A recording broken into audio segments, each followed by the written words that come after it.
Assalamualaikum warahmatullahi wabarakatuh. Alhamdulillahirabbil alamin wa bihi nasta'inu ala umurid dunya waddin. Shalatu wassalamu ala asyrofil anbiya wal mursalin sayyidina Muhammadin wa ala alihi washabihi ajmain. Alhamdulillah kita dapat dipertemukan kembali dalam keadaan sehat walafiat. Alhamdulillahirabbil alamin. Apa kabar kalian hari ini? Alhamdulillah kita tentunya dalam keadaan sehat walafiat. Nah, materi kita hari ini adalah hakikat beriman kepada hari akhir. Nah, apa itu hari akhir? Tentunya kita sebagai umat Islam sudah tahu, meskipun itu sebuah pengetahuan yang sudah ditanam sejak dini, sejak kita kanak-kanak, bahwasanya rukun Islam itu ada 5. Yang pertama adalah syahadat, salat, zakat, haji, rukun iman ya. Iman kepada Allah, iman kepada malaikat Allah, iman kepada kitab Allah, kemudian iman kepada kitab ciptaan Allah, kemudian iman kepada hari akhir, nomor 5 ya. Mohon maaf tadi bukan rukun Islam ya, tapi rukun iman. Nah, iman kepada hari akhir ini kita harus sudah mempercayainya, bahwasannya di akhir kehidupan nanti kita akan, setelah kita mengalami kematian, kemudian kita akan dibangkitkan oleh Allah.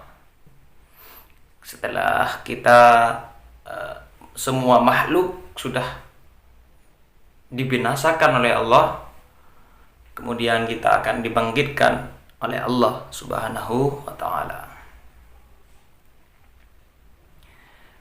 Nah, di dalam surat surat Al-Baqarah ini ya, ayat 4, walladzina yu'minuna bima unzila ilaika wa ma unzila min qablika bil akhirati hum yuqinun, dan mereka yang beriman kepada Al-Qur'an yang diturunkan kepadamu Muhammad dan kitab-kitab yang telah diturunkan sebelum kau, dan mereka yakin akan adanya akhirat, seperti itu. Nah, akhirat ini adalah kehidupan setelah kita mati, atau setelah kita dibangkitkan oleh Allah, maka akhirat, kehidupan kita akan ada di akhirat, seperti itu. Di akhirat itu kita ada hari penghisaban, penghitungan amal, dan hari pembalasan, seperti itu. Kita dihitung amal kita, kemudian dipertanggungjawabkan segala gerak-gerik kita selama kita hidup di dunia. Kemudian kita akan dihadapkan dengan hari pembalasan, hari kisos katanya, sebutlah kita kisos, bahwasanya jika kita menzalimi orang lain atau menzalimi makhluk ciptaan Allah, kita akan diberi balasan oleh Allah. Hari pembalasan katanya, namanya pembalasan sebagaimana pengertiannya, hari pembalasan itu adalah balasan sesuai apa yang kita kerjakan selama kita hidup di dunia, seperti itu. Nah, hikmah beriman kepada hari akhir adalah semua ciptaan Allah yang lahir di dunia mempunyai hikmah, karena Allah tidak menjadikan sesuatu yang sia-sia, seperti itu, tanpa tujuan dan hikmahnya.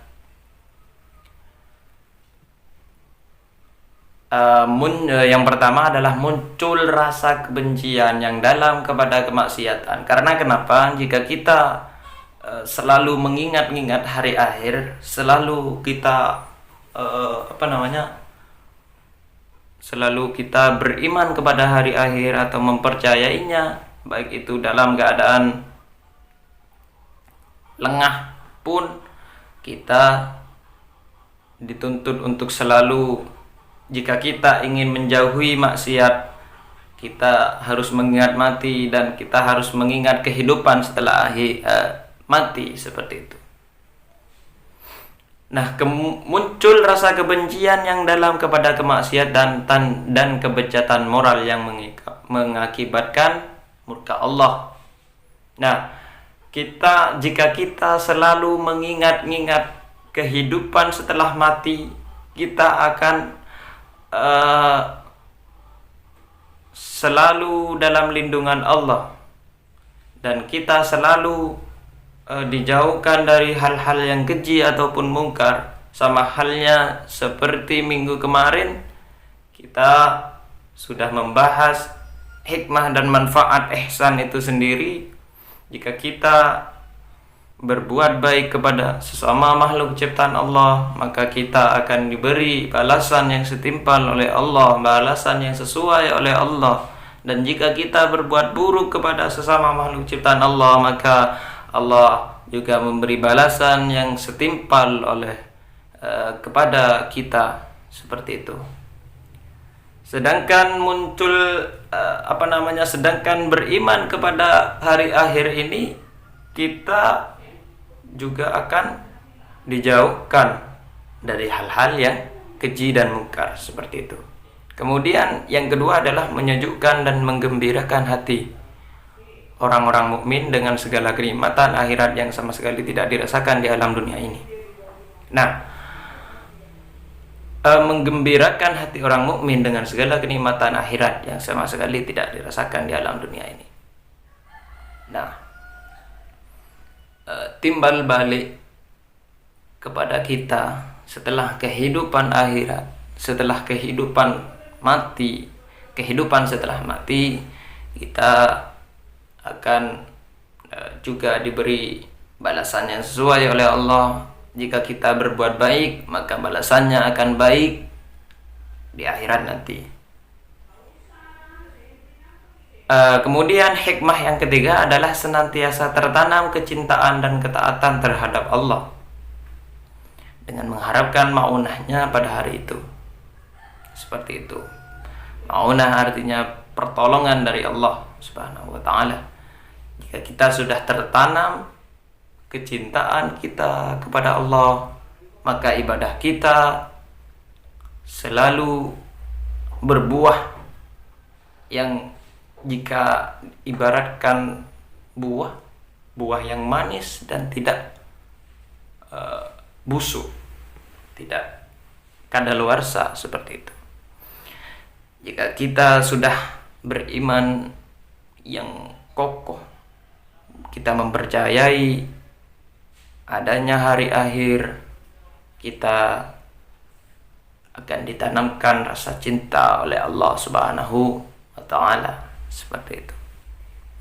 Kita ditanamkan kecintaan kita kepada Allah, kita selalu beribadah dengan rasa cinta kepada Allah, mahabbah yang tinggi, hub yang tinggi kepada Allah Subhanahu wa ta'ala. Kita menjalankan ibadah dengan rasa yang penuh ikhlas lillahi ta'ala.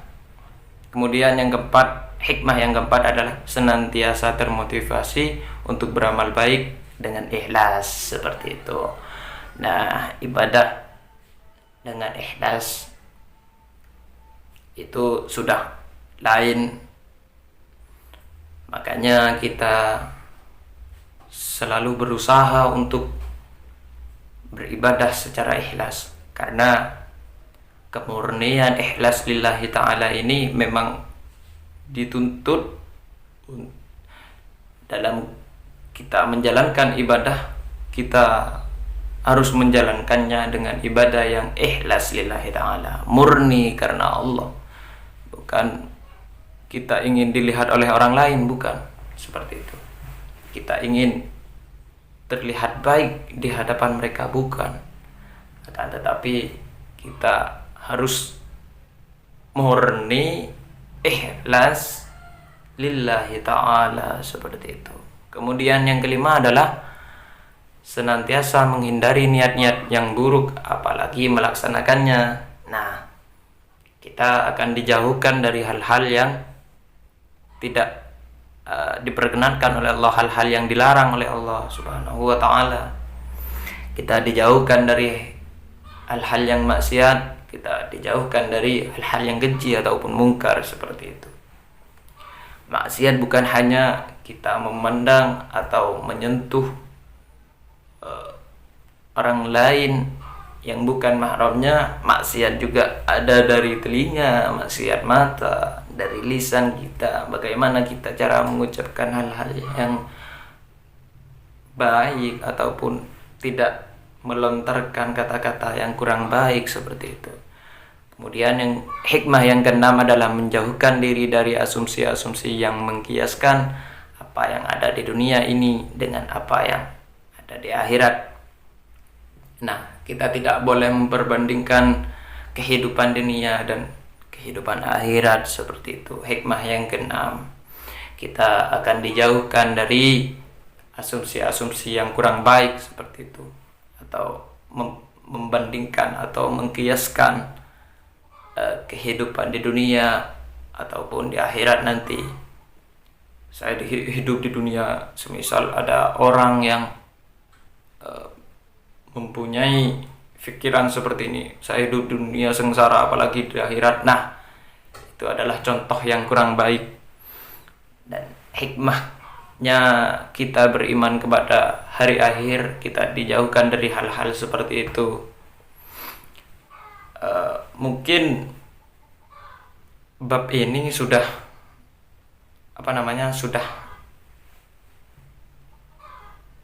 sudah dipahami ya oleh kalian semua, karena hikmah beriman kepada hari akhir ini materi yang terakhir dari bab beriman kepada hari akhir. Mungkin hanya itu. Ada yang perlu dipertanyakan? Baik, jika tidak ada, maka saya memberi tugas kalian merangkum semua bab ini, semua materi dalam bab ini. Namanya rangkuman ya, cuma singkat-singkat saja, poin-poinnya saja. Kemudian carilah ayat-ayat Al-Quran yang selain